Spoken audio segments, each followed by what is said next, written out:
मी याच नागसेनवनाच्या मातीतला डॉक्टर बाबासाहेब आंबेडकर मराठवाडा विद्यापीठाच्या मातीतला शिकणारा एक विद्यार्थी आहे आणि मी तसा अकोले जिल्ह्यामधून येतो, परंतु इथं आल्यानंतर या मातीमध्ये शिकत असताना वावरत असताना मला जे काही जाणवलं, जे काही उमजलं ते या कवितेमध्ये मी मांडलेलं आहे. खरं तर ही माती अशी आहे की इथं नामांतराचा लढा झालेला आहे, जो 17 वर्षाचा संघर्षाचा लढा इथं झालेला आहे. आणि मग मी ज्या वेळेला तो लढा वाचतो किंवा त्याबद्दल काहीतरी विचार करायला लागतो, त्यावेळेला प्रश्न पडतो की त्यामध्ये ज्या वेळेला मी वाचतो की महिलांचा सहभाग होता आणि असंही वाचतो की त्यामध्ये काही गरोदर महिलाही समावेश होत्या. मग मी विचार करतो की या महिलांमध्ये हे धाडस नेमकं कुठून आलं होतं या लढ्यामध्ये येण्यासाठी. आणि मग त्यावरून एक कविता आहे, तेच कविता या ठिकाणी वाचतो. त्याच्यामध्ये घेतलेली आहे. काय नाव आहे त्याचं? आहे नाव सांग फक्त कवितेचं. माय नावाची कविता. हा, भीममाय आहे ना. आहे.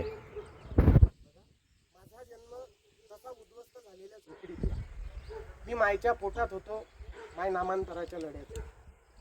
माझा जन्म तसा उद्ध्वस्त झालेल्या झोपडीतला, मी मायच्या पोटात होतो माय नामांतराच्या लढ्यात होती. जास्त अक्षरं शिकलेली नव्हती, पण 2 अक्षरं वाचलेली होती आणि त्याच 2 अक्षरी नावाचा ती हातवर करून जयघोष करत होती.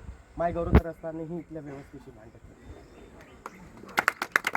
ते कापल्या गेले, मारल्या गेले, होरपळल्या गेले, पण ते मागे सरले नाही. ते कापल्या गेले, मारल्या गेले, होरपळल्या गेले, पण ते मागे सरले नाही. तुरुंगात डांबले, वस्त्यांवर बहिष्कार टाकली, राख केली, पण ते कधी हारले नाही. माय सांगत होती, मी लिहित होतो, डोळ्यात तिचे अश्रू होते, चेहऱ्यावर मात्र हसू होतं. मी विचारलं मारत तरी काय होतं, मायनं हसून उत्तर दिलं, या डोळ्यांना फक्त कमानीवर बापाचं नाव दिसत होतं. माय सांगत होती मी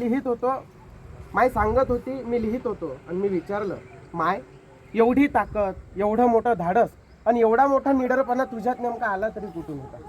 मी विचारलं, माय एवढी ताकद, एवढा मोठा निडरपणा, एवढं धाडस तुझ्यात नेमका आला तरी कुठून होता. तेव्हा माय सांगत होती, मी लिहित होतो, जेव्हा एक हात इथल्या व्यवस्थेशी लढत होता, तेव्हा दुसऱ्या हातात माझ्या भीमबाबाचा फोटो होता.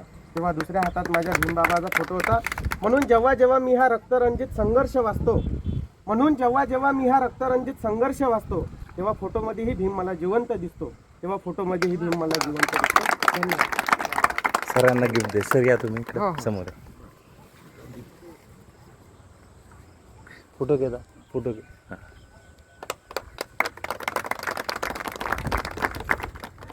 Thank you sir. अनुभव मला आठवू लागला. मी ज्यावेळी शाळेत होतो तेव्हा नामांतर लढ्यामध्ये होतो. मी राहायलाही भडकल गेटलाच काजीवाड्यात होतो आणि शाळा बलटीक अगदी भडकल गेटला लागून. आणि थोडंसंही काही शहरामध्ये वातावरण झालं ते आम्ही दप्तर फेकून द्यायचं आणि भडकल गेटला येऊन बसायचं पुतळ्यावर. तेव्हा काय आम्ही बालदलित मंत्र नावाचं होतं तेव्हा बसायचं. तसं संघटनेचं काहीच नव्हतं, पण चळवळ म्हणून आम्ही सगळं सोडून तिथे बसायचं. ती जी चळवळ होती त्या चळवळीमध्ये जी सत्य घटना झालेली आहे, त्या सत्य घटनेवर आमचे मित्र आदित्य जे आदित्य आहे त्यांनी जी कविता मांडली, इथं मी ऐकून माझ्या मनामध्ये किंवा माझ्या ती त्या काळातली आठवण जागी झाली आणि एक एक शब्द मी त्यांचा ऐकत होतो. मी अनुभवलेला शब्द ते तिथं मांडत होते.